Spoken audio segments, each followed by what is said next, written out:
자, 이제 268쪽의 2파트, 권리이전고시 파트. 뭐 이것도 환지처분과 비슷합니다. 제가 환지처분 할 때는 이제 그림으로 표현했을 때 마찬가지인데요. 종전의 토지나 건축물에 대해서 우리 관리처분 계획상 종전의 토지나 건축물을 쭉 해놓고 여기에 대해서 이제 분양 예정, 새로운 토지나 건축물이 있을 때 입법 태도가 이렇게 돼 있거든요. 언제 소유권이 넘어가느냐? 그리고 소유권이 넘어갔을 때 기타 권리 중에서는 소유권이 아닌 권리 중에서는 무엇이 동시에 넘어간 것으로 보느냐? 원리는 똑같습니다. 법률 규정에 따른 취도 똑같아요. 소유권 넘어가는 시기는 소유권 이전 고시 다음 날이에요.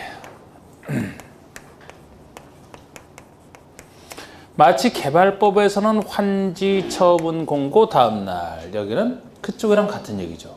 환지 처분, 여기는 소유권 이전 처분, 그쪽에 공고 고시 다음 날 똑같은 얘기입니다. 이때가 되면 소유권이 넘어가서 동시에 이때 무엇이 넘어가는지를 적극적으로 정하고 있는데 기타 권리로서 넘어가는 것 중에서는 여기에 존재하는 각종 등기된 권리가 넘어가요. 등기된 권리. 저절로 이때가 되면 저절로 넘어갑니다. 또 등기된 권리가 아닌 것 중에서는 주임법상 대항력을 갖춘 임차권. 이 민법에서 대항력 갖춘 임차권 우리 주임법 진도 나갔나요? 아직 안 나갔나? 그럼 상식적으로 아시잖아. 민법 안 배워도. 언제 대항력 취득합니까? 전입신고를 하면 그 다음날? 그거 얘기하는 거예요. 그래서 등기가 된 권리가 됐든 등기가 안 되더라도 물권처럼 대항력을 갖춘 입찰 이 두 가지만 넘어간다는 거예요. 나머지는 다 안 넘어가거든요. 우리 개발법에서 환지 처분에서는 종주택 존속하는 거 두 가지, 소멸하는 거 두 가지, 요걸 정해놓고 나머지는 다 넘어간다. 여기는 넘어가는 걸 적극적으로 정해놨기 때문에 나머지는 다 넘어가는 거예요. 이렇게 입법 태도는 약간 다르다고. 보통의 채권적 임차권 안 넘어갑니다. 아니 임차권이 채권인데 왜 이런 말을 쓰느냐. 여기랑 구별하기 위해서예요. 임차권 등기될 수 있죠? 등기되면 등기된 권리로 넘어갑니다. 등기 거의 안 해주지만 안 하면 이 정도. 근데 여기 임차권은 등기된 것도 아니고 이것도 없는 보통의 임차권 안 넘어간다는 얘기예요. 보통의 임차권이 환지에서는 환지로 넘어갔습니까? 보통의 임차권? 넘어갔죠. 전속하는 거 둘, 소멸하는 거 둘 아니니까. 전속하는 게 전속하는 처분, 선계산 지역권. 소멸하는 것은 환지를 정하지 아니한 땅에 존재하는 권리와 행사리익이 없어진 지역권. 그러니까 임차권은 다 환지에 가서 행사한다고. 근데 여기는 이 둘만 넘어가니까 보통 임차권은 안 넘어가지. 지역권은 등기되는 권리지만 성질상 안 넘어가고 이건 똑같겠죠. 항상 요역지만 안에서 존재하니까. 그 다음에 물권 중에서 유치권, 질권도 대표적으로 안 넘어가는 것에 속합니다. 왜 안 넘어가느냐? 물권인데 어디에도 속하지 않잖아. 유치권 등기 안 되죠? 법정담보물권, 질권. 통산에 대한 거잖아. 등기 안 돼. 원칙적으로. 요 그림이죠. 자, 우리 그 소유권 이전하는 게 양가로 1번인데 반가로 1, 2번을 통해서 소유권 이전은 절차 순서 한번 상식적으로 한번 볼까요? 시행자는 시장운수 등의 공사 완료 고시가 있을 때는 자, 공사가 다 끝나면 시장운수가 공사 완료 고시를 하잖아. 이렇게 공사 완료 고시가 있으면 지체 없이 바로 대지 확정 측량을 하라 이렇게 돼 있습니다. 측량은 언제든지 할 수 있지만 확정 측량은 공사가 끝나야지만 가능한 거 아닙니까? 그래서 지체 없이 확정 측량을 하고 왜 측량했겠어요? 측량의 결과에 따라 토지를 분할하려고 그래서 분할 절차를 그 다음에 합니다. 분할을 한 다음에 분할했으니까 이제 넘겨주면 돼요. 관리처분에서 정한 사람을 분할지에 통지하고 그자에게 소유권을 이전하라. 이 통지하는 게 소유권 이전 처분이라고 이게. 환지 처분도 소유자에게 그 사실을 알리는 게 환지 처분. 여기도 알리는 게 소유권 이전 처분이죠.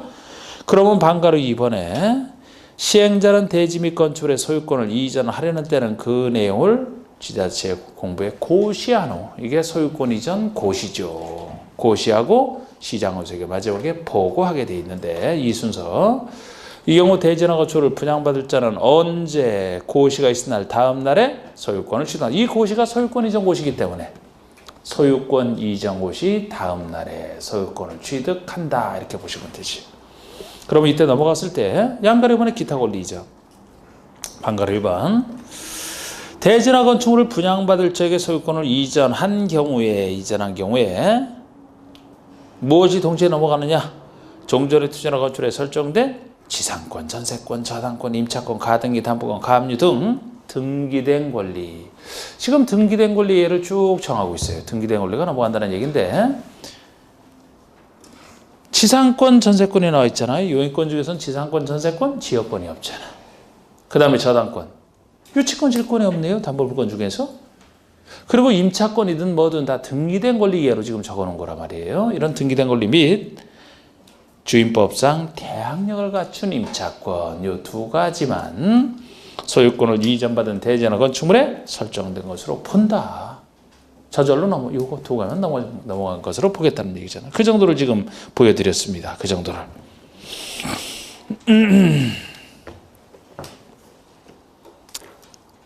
그럼 옆에 청산금, 개발법에서 배웠던 청산금과 거의 같아요.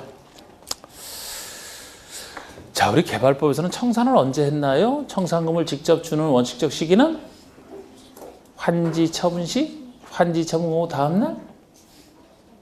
어느 때였어요? 환지 처분 후 다음 날? 제가 이렇게 물어볼 때는 저랑 눈 마주치기 싫죠. 다른 데 쳐다봤으면 하지. 네. 어떤 것 같아요? 1, 2번 둘 중에 하나잖아. 하나는 환지 처분 시, 2번은 환지 처분 공고 다음 날. 어느 때예요? 2번? 1? 참 일주일 만에 또 다 까먹었네. 아니 우리 그쪽에서는 청산금은 결정 확정 시기 따로 얘기했잖아요. 결정은 환지 처분 시에 결정하지만 확정은 소유권 넘어가야 확정된다. 환지 처분 후 다음 날 확정이 되고 확정됐을 때 비로소 징수 여부 가능해지다 그랬잖아요. 그럼 여기는 결정 확정 얘기는 없지만 원리는 같을 거 아닙니까? 언제부터 청산할 수 있겠어요? 여기서는 소유권 이전 시 다음 날부터 하겠지 뭐. 그쪽에서는 환지 처분 후 다음 날부터 하니까 별 얘기 아닌데. 자, 양가를 보시면 대지나 건축물을 분양받은 자가 종전에 소유하고 있던 토지나 건축물 가격과 분양받은 대지나 건축물 가격 사이에 차이가 있다. 그럼 시행자는 소유권 이전 고시가 있은 후에 그 차익에 상당하는 금액을 분양받은 자부터 징수하거나 분양받은 자에게 지급하라.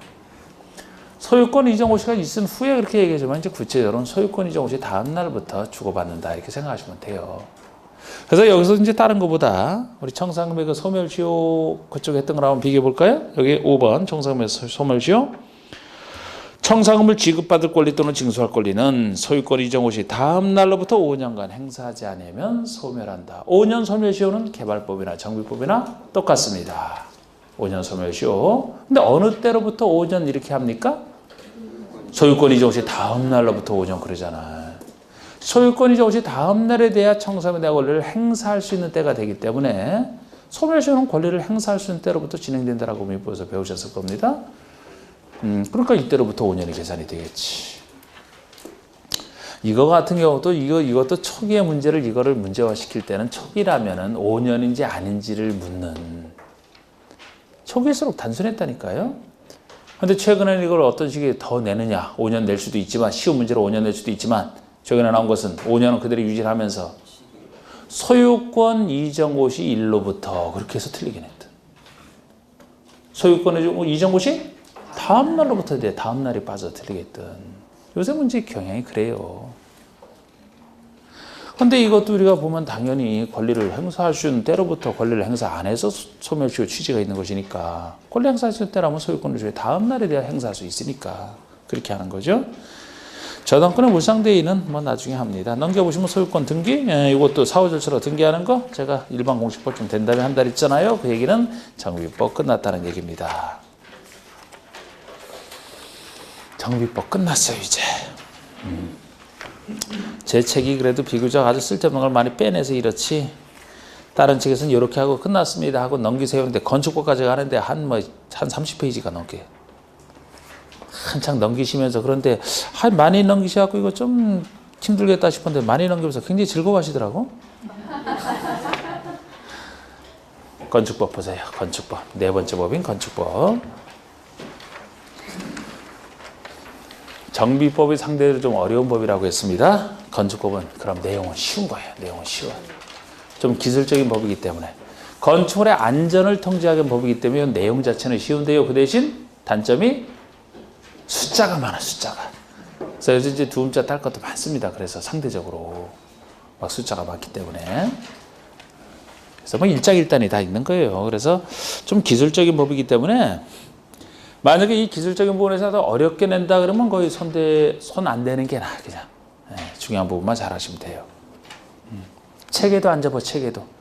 네, 그냥 뭐 쫙 나갑니다, 그냥. 필요한 것만 그때그때 하고. 자, 건축법상 용어 정의 보세요. 용어 정의부터, 용어부터. 용어도 내용이 참 많아. 근데 이제 여기서도 강약을 잘 두셔야 돼요. 자, 1번에 대지란, 대지 개념부터 먼저 나옵니다. 대지란, 공간법에 따라 각 필지로 나눈 토지를 말한다. 이게 건축상 대지 개념이에요. 우리 건축 기준을 적용할 때는 그 대지가 특정돼 있고 이 대지에 건축을 할 때 이제 건폐율을 얼마, 각종 기준을 얼마 적용하느냐 하기 때문에 대지가 따로 나와 있어야 됩니다. 그냥 공간법에 따라 각 필지로 나눈 땅을 그쪽에서는 1필지라고 하죠. 1필지가 1대지가 된다는 거예요. 그냥 이게 원칙적 대지 개념. 지목과 전혀 상관없어요. 지목에 따른 분류 아닙니다. 예를 들어 지목상 공장 용지라 하더라도 건축법에서는 대지가 될 뿐이에요. 그냥 대지가. 그래서 한 필지로 나눠진 땅을 1대지로 본다 이렇게 보시면 됩니다. 다만 이때도 일정한 토지는 둘 이상 필지를 하나의 대지로 하거나 둘 이상 필지를 전체를 하나의 대지로 하거나 하나 이상 필지 일부를 하나의 대지로 볼 수 있는 예외 존재합니다만 기본적으로 1필지가 1대지다라고 보시면 돼요. 그러면 건축물의 개념은 뭐냐? 건축물 개념도 가장 기본적인 개념이죠. 건축물의 건축법이 적용되니까. 자, 토지에 정착하는 공작물 중에서 보통 공작물이라고 하면 사람이 인공적으로 만든 시설물을 공작물이라고 하거든요. 그 공작물 중에서 다음 요건을 갖추면 건축물이 된다는 거예요. 그것도 토지에 정착하는 공작물 중에서 자, 여러분 그 다음에 나오는 얘기가 건축물의 기본적인 건축물이 되게 한 기본적인 3요소를 뭐로 보시면 돼요? 세 가지 요소가 지붕, 기둥, 벽. 이게 건축의 기본적인 3요소거든요. 아니 건축물 짓는 사람은 당연히 기둥을 세우고 벽을 치고 지붕을 올릴 거 아닙니까? 그런데 이 세 가지 요소를 다 같이 하는 건 아니에요. 두 가지 요소만 갖춰도 건축물로 봅니다. 지붕은 있어야 돼. 지붕과 기둥만 있어도 또는 지붕과 벽만 있어도 이렇게 얘기를 하거든요. 만약에 세 요소를 다 갖춰야 된다면 두 가지 요소를 갖춘 것은 건축물로 안 보게 되고 건축물로 안 보게 되면 건축법 적용을 받지 않아요. 건축법 통제를 벗어나기 때문에 위험할 수 있다고 보는 거예요. 큰일 납니다. 지금 지붕과 기둥만 세워놓고 벽 없이 주차로 쓰는 건축물도 많고 애초에 기둥 없이 콘크리트 구조로 벽만 만들고 지붕 올려놓는 것도 많은데 이런 것들이 건축법 통제를 전혀 안 받는다 생각을 해봐요. 그러면 많은 위험이 도사리고 있잖아. 사는 데 있어서. 두 가지 요소만 갖춰도 건축물로 봐서 통제 들어가겠다는 얘기예요. 그래서 공작물 중에서 지붕과 그러잖아. 지붕은 있어야 되고 지붕과 기둥 또는 벽 있는 거 이렇게 얘기를 합니다. 그러니까 지붕과 기둥만 있어도 또는 지붕과 벽만 있어도 건축물이에요. 이것과 이에 딸린 시설물까지 얘기합니다. 딸린 시설물까지 건축물로 봐요. 자, 예를 들어서 이 건축물을 짓는데 여기 담장을 이렇게 쳤다. 담장을 쳤다. 생각을 해봐요. 담장 자체는 건축물 아니잖아요. 지붕과 기둥 또는 벽이 있는 게 아니잖아요. 그런데 건축물에 딸려서 짓는다면 이것도 같이 건축물 속에 포함을 시키겠다는 그래야 전체에 대해서 하나의 건축하거나 신고를 통해서 할 수가 있죠. 딸린 시설물까지 들어갑니다. 담장 같은 거. 그리고 또 하나가 지하나 고가의 공작물에 설치하는 토지에 정착하는 게 앞에선 전제가 돼 있었고 여기는 토지에 정착하지 않더라도 지하의 공작물 아니면 정착하지 않고 고가 높은 곳에 설치하는 공작물 여기에 설치하는 사무소, 공연장, 점포, 차고, 창고처럼 건축물 모양 갖추고 있는 거 다 건축물로 보겠다는 거예요. 건축물의 개념이었습니다.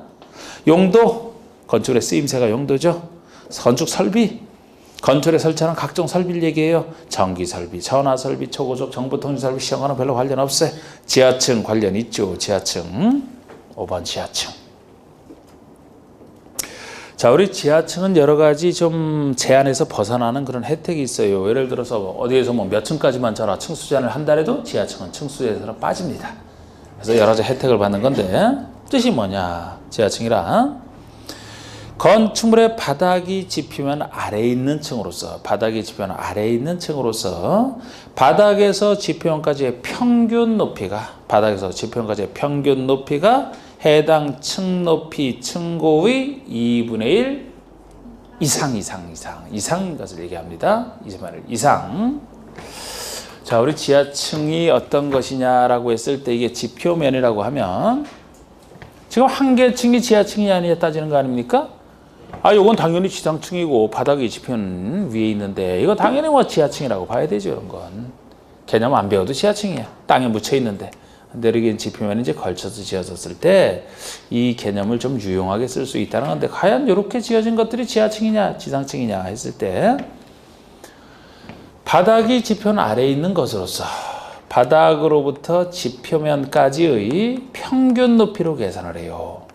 왜 지표면까지 평균 높이로 계산을 하느냐? 저는 지금 평평하게 그렸지만 만약에 약간 좀 경사진 곳에 대지를 조성해서 이렇게 한 개층을 지었다라고 가정을 해보시죠. 그러면은 이쪽에서 지표면은 여기가 될 것이고 이쪽에서 지표면은 여기가 되잖아. 각각 계산은 되면 평균치로 하겠다는 거지. 바닥으로부터 지표면까지 평균 높이가 뭐랑 비교하느냐? 층 높이. 한 개층의 층고. 층고의 2분의 1 이 반 높이랑 비교를 해서 요거 이상이라면 크거나 기준을 포함하죠? 크거나 같은 것까지 넘는 기준을 포함하지 않고 이상한 기준을 포함하잖아. 크거나 같은 게 다 지하층이라고. 이건 좀 크잖아. 지하층이지. 그럼 여기는 거리가 정확히 반지야. 거리가 같다. 그러면 바다로부터 지붕까지 평균 높이가 층 높이 2분의 1과 똑같죠? 이상한 기준을 포함하니까 정확히 반자는 지하층. 똑같으니까. 바다로부터 지붕까지 평균 높이가 층 높이의 2분의 1과 비교해서 이것이 2분의 1 미만이죠? 미만이니까 이건 지하층 아니고 지상층이 되는 거죠. 그래서 2분의 1 이상이다라고 하는 거예요. 미만하면 또 숫자나 있는데 틀린 개념이 되니까. 그래서 지하층인지 아닌지를 이렇게 구별하는 문제도 낸 적이 있고요. 만약에 이런 문제를 낸다면 바닥으로부터 지붕까지 평균 높이를 주고 층 높이 정도를 주겠지. 그럼 여러분들은 주어진 층 높이의 2분의 1을 해놓고 거기랑 비교를 해보셔야 된다고. 그냥 층 높이랑 비교하면 안 되고.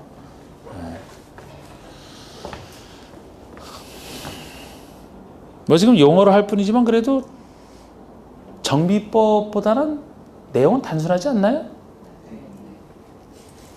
거기나 여기나 뭐 똑같이 어렵다 이런 생각은 아주 그런 부정적인 생각은 안 좋아. 그런 건 아유 좋잖아. 이번에 거실.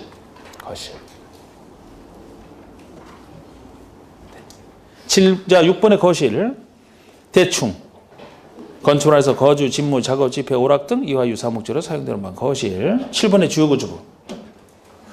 요거는 또 잘해야 되죠. 주요구조부도 아주 이 자체로 문제를 여러 번 냈던 건데 우리 주요구조부로 말 그대로 이름을 분석하면 구조를 이루는 부분 그 앞에 주요가 붙어 있어요. 중요한 구조를 이루는 부분이 되겠습니다. 그래서 나중에 보시면 이제 주로 대수선할 때 이 개념을 많이 쓰거든요. 우리 건축물 건축할 때 건축법 통제 받습니다. 조그만 수선이다. 통제 안 해요. 조그만 수선하는데 건축법상 통제? 허가 신고를 통해서 하라? 에이, 불편해서 안 돼. 그러나 대수선이면 전혀 통제라는 위험할 수 있기 때문에 대수선에 주로 건축법 허가 신고 이렇게 들어가는데 거기에 주로 쓰이는 게 주요구조부예요. 그러면 우리가 주요구조부가 간단하게 그릴 수 있다고. 3층짜리 건물을 그려본다면 바로 이 안에 다 포함되어 있어요. 주요구조부만 그리기 때문에. 그럼 여러분 주요구조부 할 때 이것도 외울 필요는 없다니까요. 당연히 건축의 3요소랑 관련된 건 당연히 들어가 있겠죠? 이 뭐예요? 지붕이고 그 다음에 이것이 기둥이고 그 다음에 이렇게 돼 있는 것이 벽이고 그 다음에 이것이 바닥이고 아이고 바닥처럼 안 보이는 모양이네. 각층 바닥, 1층 바닥, 2층 바닥, 3층 바닥. 바닥을 수평적으로 지탱하는 것이 보예요. 보. 대들보는 보 중에서 제일 중요한 보를 대들보라 하지. 여기 기둥과 이 기둥 사이에 보가 설치되어 있다니까. 이렇게 수평적으로 바닥을 받치는. 그 다음에 이것이 계단. 아니 이것 중에 하나 아닙니까? 이걸 다듬기만 하면 돼요. 다듬기만 하면 돼요. 지붕 틀이야. 지붕 틀. 이 말을 써야 정확해집니다. 그냥 지붕이라는 아니에요. 지붕 틀. 왜 여러 한옥 같은 경우 이 지붕 틀 있잖아. 이런 지붕 틀. 이게 주요 구조지. 지붕 전체가 주요 구조가 된다라면은 기와 지붕에 있어서 기와장 하나하나도 다 여기 포함된다는 얘기가 되고, 기와장 2개가 깨져서 바꾸려고 하는데 시장구청장에게 허가 신고 말이 안 되죠? 지붕 틀만 주요 구조에 들어갑니다. 기둥 벽이라면 내력벽 이 말을 붙여야지만 맞아요. 견딜래자 힘력자. 인내할 때 내자잖아요. 이게 견디는 힘. 단순하게 하면 견디는 힘. 건축물의 하중을 지탱하는 벽이다. 이렇게 보시면 돼. 그러니까 콘크리트로 두껍게 된 벽이라면은 건축물의 무게를 지탱하는. 그러니까 그거 잘못 손대면은 큰 위험, 안전에 문제가 생길 수 있죠. 주요구조에 들어가는 것이지. 보통 여기나 칸막용 벽에 불과합니다. 아무리 뜯어 고친다 하더라도 건축물의 안전에는 전혀 문제가 없잖아요. 그래서 모든 벽이 아니고 내력벽이라고 하는 거예요. 내력벽 3요소. 그리고 상식적으로 3요소를 하고 나서는 아니 바닥이 없는 건축물이 어디 있어 세상에. 단층짜리 건축물도 1층 바닥 존재하지 않습니까? 그리고 얘기했듯이 바닥을 지탱하는 보가 있어야 바닥이 무너지지 않죠. 함부로 손대면 안 되지 이런 것들도. 그리고 계단 중에서는 주계단 이렇게 얘기하는 거예요. 우리 건물에서는 주계단이 어디 있어요? 우리 승강기 바로 앞에 있는 게 여기 건물에서는 주계단이에요. 이 건물에는 아마 보조계단은 없을 거예요. 예를 들어 건물 바깥에 5개 계단 같은 거 안전에 문제 없어요. 그거는 주계단 정도가 돼야. 6가지. 아니 바닥이 있고 있는데 계단 없는 곳이 또 어디 있어요? 오르나니까 계단이 필요하지. 6가지 자연스럽게 생각을 하시고 아닌 것도 한번 보세요. 자, 우리 주요 구조 보라면 내력, 벽, 기둥, 바닥, 보, 지붕, 틀, 주, 계단 6가지를 말합니다. 다만 빠지는 것 중에 사익기둥. 사이사이에 있는 사익기둥은 크게 중요하지 않다. 최하층 바닥. 최하층 바닥이면 땅과 직접 맞닿아 있는 바닥에 불과하니까 무너질 염려도 없고, 작은 보 작으니까 차양. 햇빛 가리는 게 차양이잖아. 그럼 5개 계단. 기타 구조상 중요하지 않은 부분은 제외한다. 잘 알아두시고. 자, 우리 건축은 신축, 중축, 개축, 재축, 이전 5가지를 얘기하는데 나중에 건축 파트에서 자세히 봐야 돼요. 대수선도 주로 주요 구조 손대는 건데 뒤에서 자세히 봐야 됩니다. 리모델링 개념은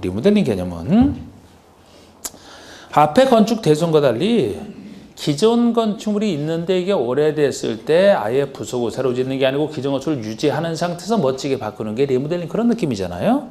건축의 노후화를 억제하거나 기능 향상 등을 위해서 대수선하거나 건축의 일부를 증축 또는 개축하는 일부 개축까지 좀 개축을 밑줄을 거두세요. 여러분이 리모델링 개념은 나중에 주택법에서 나와요. 이 건축법이 끝나면 건축법의 특별법이 주택법입니다. 거기서는 이 주택을 좀 대규모로 지을 때 적용되는 게 주택법이거든요. 그래서 거기나 여기나 리모델링 개념은 똑같이 나오는데 뭐 건축의 노후 억제, 기능 향상 이런 거 똑같아. 그런데 거기서는 대수선하거나 일부 증축까지만 얘기하지 거기선 개축은 없어요. 그런데 여기는 개축까지 들어가잖아. 이 차이점을 체크하시라고 한 거고. 이게 작년에 이게 개정돼서 이게 차이가 생겼어요. 그전엔 똑같았다가 양쪽 개념이 똑같았다가. 사실 우리가 리모델링 하는 거를 상상하려 보시면은 대수선 또는 일부 증축 2가지만 주로 있거든요. 우리 아파트가 있었는데 오래된 거를 재건축하는 게 아니고 건축의 외벽 정도만 참 현대적 관계에 맞고 막 옛날 아니었던 것을 유리 반짝반짝하는 유리로 멀리서 보면 막 새 건물 지은 거 있잖아. 이게 대수선을 통한 리모델링이에요. 근데 옛날 건물이 우리가 전용 면적이 너무 좁아가지고서 전용 면적을 넓혀서 좀 넓혀 쓰겠다는 이게 일부 증축형 리모델링. 둘 중에 하나거든요. 근데 이번에 일부 개축이 들어갔다고. 개축이. 아직은 상상할 수가 없겠어요. 저는. 이따가 개축 개념을 배우시면 개축은 철거를 전제로 하거든요. 철거를. 그럼 리모델링은 기존수를 유지를 전제로 한다는 점에서 이따 보시면 일부 철거 어느 정도인지 보시면 참 상상하기 힘들어요. 또 엄청난 철거를 얘기하거든요. 이게 어떻게 들어갈 수 있는지 모르겠는데 하여튼 들어왔어. 작년부터. 작년에 새로 들어왔으니까 여기에 따라서 뭐 건축되는 모습은 좀 더 살펴봐야 될 것 같은데 주택법에서는 없다고요. 주택부서는 아직 개정 안 됐고 앞으로 개정될까 싶기도 해. 거기서는 대규모 주택을 한꺼번에 지을 때 주택법이 적용되기 때문에 큰 뭐 아파트 단지 같은 거 생각 그거를 철거한다? 야, 그 리모델링 개념에 그걸 넣을 수 있을까 싶어요. 하여튼 지금은 이런 차이가 있다. 건축으로서는 일부 개축까지 들어간다. 일부 개축은 들어가도 일부 재축은 될 수가 없어요. 예를 들어서 재축은 멸실을 전제로 하는데 자연재로 멸실된 걸 전제로 하는데 어떻게 인위적으로는 리모델링이랑 관련이 있겠습니까? 없지? 자, 우리 도로 개념도 나오는데 도로 개념도 나중에 강론 파트에서 다시 볼 거예요. 거기는 원칙과 예외까지 나오니까 건축주 간단하게 보세요. 지금 간단하게 간단하게 여러분들이 건축한다. 그럼 건축주가 되는 거예요. 건축주. 건축의 건축 대수선 등에 대한 즉 건축의 건축 등에 대한 공사를 발주하거나 현장 관리인을도 스스로 공사를 하는 자를 말합니다. 그러니까 여러분들 땅에 건축하겠다면은 여러분들이 직접 주로 안 짓죠, 그죠? 공사를 발주하잖아. 건축에 대한 공사를. 그럼 시공자를 선정해서 이제 시공자에게 이제 져달라고 하겠지. 이렇게 발주하거나 아니면 직접 지을 수도 있어요. 현장 관리인을도 직접 공사를 하는 자. 시골에서 조그만 집이라면 뭐 직접 본인이 짓는 경우도 있단 말이에요. 이렇게. 이게 건축주라고 합니다. 그 다음에 제조업자. 건축 자재를 제조하는 사람, 만드는 사람. 유통업자는 건축 자재를 유통시키는 사람. 설계자, 설계하는 사람. 설계도서, 설계자가 만든 도서. 감리자, 감리하는 사람. 시공자, 시공하는 사람. 직접 공사를 하는 자. 아까 건축주가 시공자 선정하면 그 사람이 시공을 하겠죠. 건축의 유지관리, 잘 유지관리하는 거. 관계 전문 기술자, 건축에 대한 관계 전문 기술자. 너무 빨라요, 빨리 해도 돼 이렇게 내용만 보고. 이걸 어떻게 바꿔내겠어요? 이거 낸 적도 없고 그래서 18번의 특별건축구역도 슬쩍 볼 겁니다. 특별건축구역. 자, 말 그대로 특별히 건축할 구역이야. 특별히 건축할 구역. 그러니까 보통 이제 건축물 지을 때는 그 곳에 있는 건축 제한을 다 받는데 특별한 건축물 짓기 위해서 여러 가지 혜택을 줄 수 있는 거. 조화롭고 창의적인 건축의 건축을 통하여 도시경관의 창출, 건설, 기술을 수준 향상 및 건축 관련 제도 개선을 도모하기 위해서 이법 또는 관계 법령에 따라 일부 규정을 적용하지 아니하거나. 엄청난 혜택이죠. 법에 대한 일부 규정을 적용을 안 한다 그러면 그 점은 신경 안 쓰고 지을 수 있으니까 얼마나 편합니까? 또 완화 또는 통합할. 완화받는 것도 혜택이에요. 완화받는 것만큼 더 큰 건축물 지을 수 있고 통합도 혜택이죠. 보통 건축기준은 개별 건축물마다 건축기준을 적용하는데 여러 건축물을 대해서 통합하여 적용한다면 여러 가지 이제 혜택이 있을 수가 있어요. 그래서 지정하는 땅을 말한다.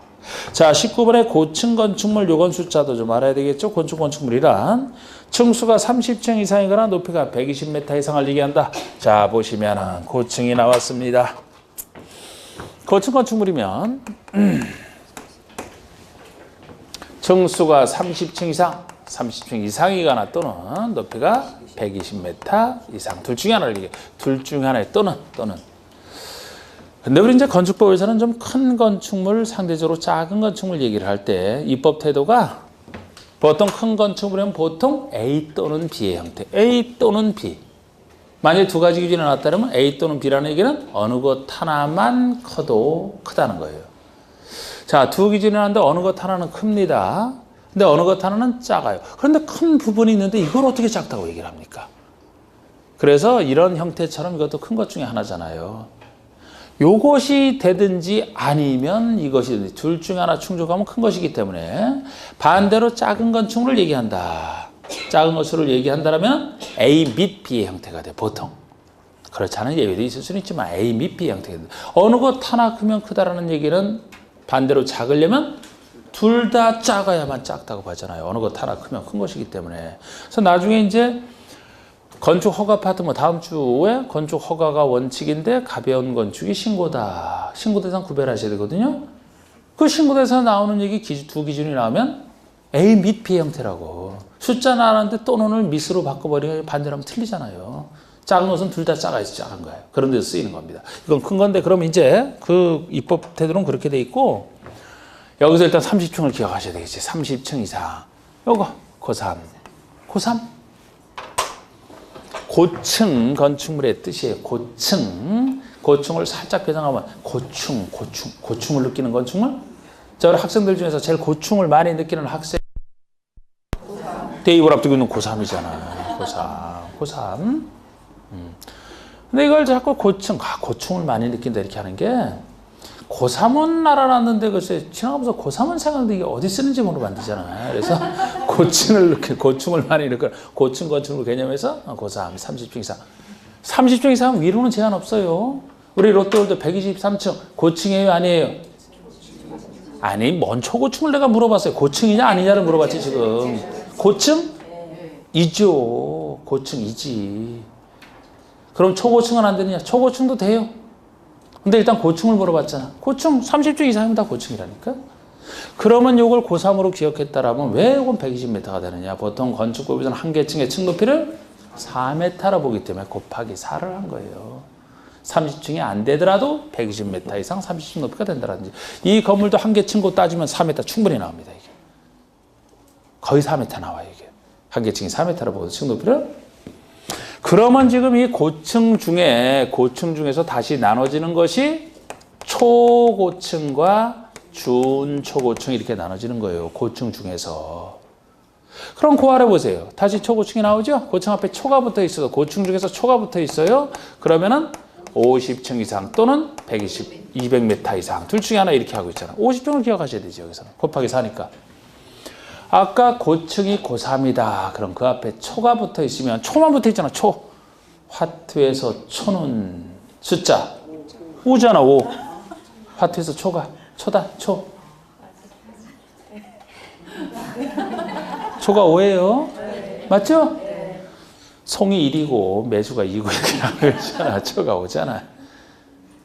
아유, 나는 화투를 워낙 건전하게 살아서 몰라요. 그럼 어쨌든 초는 5네 뭐. 치읓만 빼도 그냥 5네. 말만 따져도 50층 이상.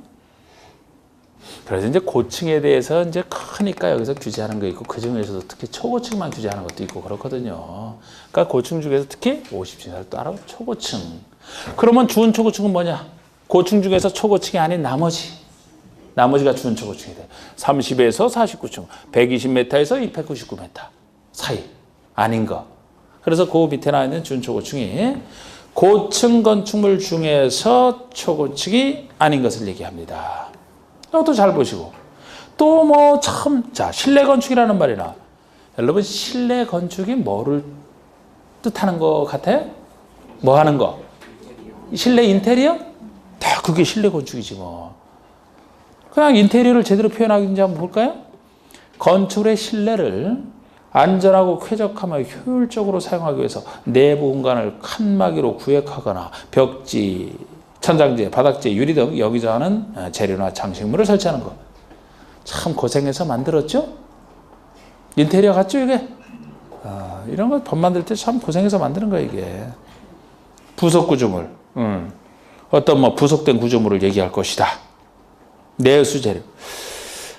이런 것들도 참 낸 적 없는 아주 기술적인 부분인데, 내수 재료는 견딜래자 물수자. 물에 잘 견디는 그런 재료를 얘기합니다. 내화 구조면 불에 견디는 구조. 방화는 막을 방자니까 화재를 막는 구조. 난연 재료는 어려울 난자 탈연자. 타기 어려운 재료. 불연 재료는 안 입을 자. 아예 안 타는 재료. 준불연 재료. 불연 재료에 준하는 거. 넘겨보세요. 자, 부속 건축물. 자, 우리 부속 건축물 좀 보시면 부속 건축물이란 같은 대지에서 주된 건축물과 분리된 부속 용도의 건축물로서 주된 건축의 이용 관리에 필요한 건축물을 말한다. 이렇게 돼요. 자, 우리 민법에서 그 주물에 대한 종물과 같은 개념이 주된 건축물에 대한 부속 건축물의 개념이다. 이렇게 보시면 돼요. 그러니까 부속 건축물이 되려면 주된 건축물과 같은 대지에 있대 서로 분리돼 있어. 종물도 독립된 물건이잖아요. 혼화된 물건이 아니잖아. 여기도 주된 건축물과 분리돼 있대 용도가 부속 용도라는 거예요. 마치 농가주택에 있어서 농기계 보관 창고를 분리해서 별도로 같은 대지에 지었다. 이거. 큰 식당에 있어서 식재료 보관 창고를 별도로 따로 분리해서 같은 대지에 지었다. 이런 게 부속 건축물이거든요. 그러면 부속 건축물은 마치 종물은 주물 처분에 따라가듯이 부속 건축물은 주된 건축물 기준으로 판단한다 보시면 돼요. 독자적 의미 없다. 부속건축은 부속이니까 독자적 의미 없고 무엇을 기준으로?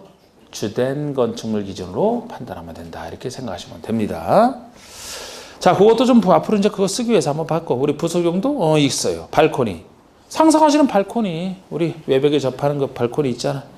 건설의 내부와 외부를 연결하는 완충 공간으로서 전망이나 휴식 등의 목적으로 건축을 외벽에 접하여 부가적으로 설치하는 공간. 참 이렇게 만들어내라고 고생했다니까 이렇게. 한옥 있어요. 한옥 있어요. 한옥. 32번의 다중형 건축물. 이 다중형 건축물도 그전엔 참 안 나오다가 작년까지 해서 최근에 2번 나온 거예요. 2번 나온 거. 예.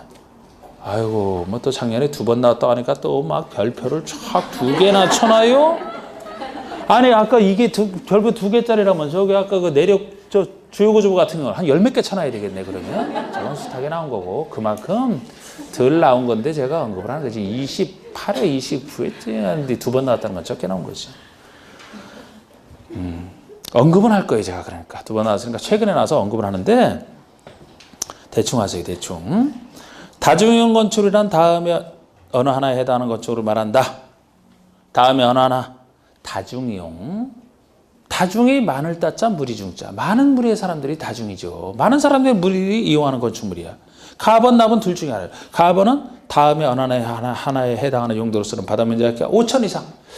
적어도 바닥면적이 5천 이상, 연면적 5천 이상 같은 얘기인데 연면적 5,000제곱미터 이상이면 그래도 꽤 넓은 걸 전제로 해서 지금 많은 사람들이 이용하는 건축물이니까 좀 여기에 대한 규제를 따로 할 필요가 있을 때 이게 필요한 건데 그 용도가 쭉 다양하잖아.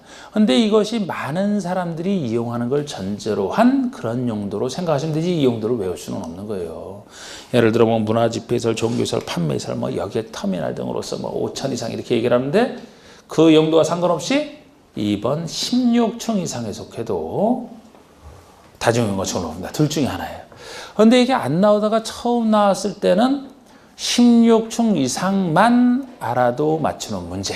1번 정도는 몰라도 맞추는 문제가 나왔었거든요. 근데 그거 나올 때도 당연히 처음 나왔으니까 사람들 굉장히 당황했지. 이런 기술적인 부분을 도대체 우리가 왜 알고 있어야 되는데 그건 왜 냈다는 거예요? 난이도 조에서 어렵게 냈다는 걸로 보시면 돼. 항상 쉬운 문제, 어려운 문제 이게 나눠서 내야 되기 때문에 틀려달라 그런 생각으로 제가 볼 때 낸 거예요. 그러니까 대부분 사람들이 틀려줬겠죠. 근데 작년에는 문제를 어떻게 냈느냐?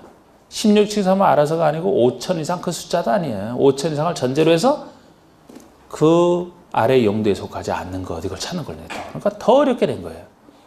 작년에 맞췄을 것 같아요? 작년에 이걸 맞췄다면 고득점 나올 사람이야.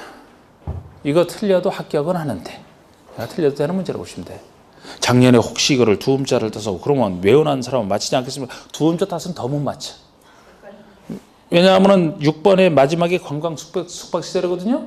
뭐를 따겠어? 관을 딸 거 아닙니까? 관광에 관. 근데 뭐 어떻게 됐냐? 관광 휴게시설로 바꿔서 틀리게 냈어.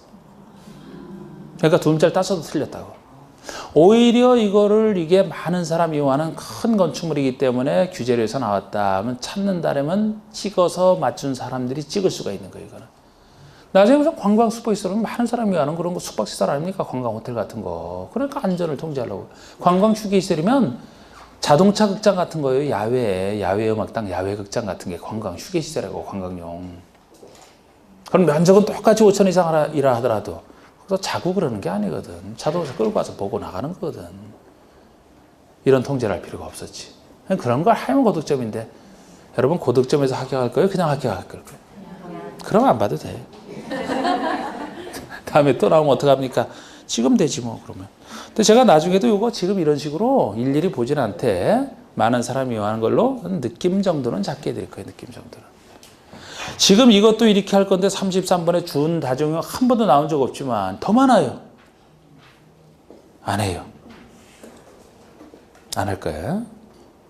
여러분들 그걸 집에 가서 난 이거 보고 싶어요. 가능하면 보지 말아요. 중요한 걸 정확히 하는 게 중요해. 다른 것도 내용 엄청 많아 지금 할 건. 34번에 특수구조 건축물 안 해요 이것도. 이거 낸 적 없고 용어 참 이렇게 많지만 나눠서 하시라고 나눠서. 자 10분 쉬시고.